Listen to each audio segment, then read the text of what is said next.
गोळेगावच्या एका हॉटेलमध्ये शिजला तुकाराम गव्हाणेंच्या अपहरणाचा कट।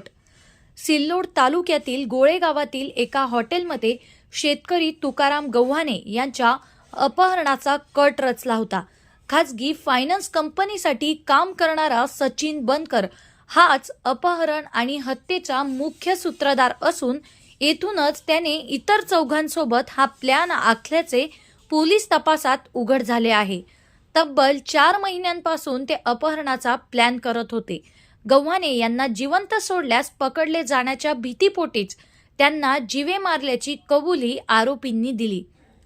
बोदवड येथील शेतकरी आणि भुसार व्यापारी गव्हाणे यांचे 1 कोटी रुपयांच्या खंडणीसाठी 27 डिसेंबर रोजी सायंकाळी अपहरण केले होते।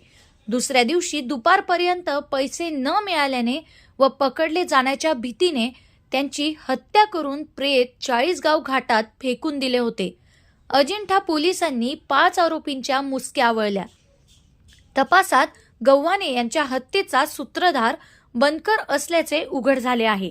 सचिन बनकर खाजगी फायनान्स कंपनीसाठी रिकव्हरीचे काम करत होते। गावातील हॉटेलवरच त्याने वैभव रानगोते, अजिनाथ उर्फ अजय सपकाळ, विशाल खरात आणि दीपक जाधव यांच्यासोबत संबंधित कट रचला होता।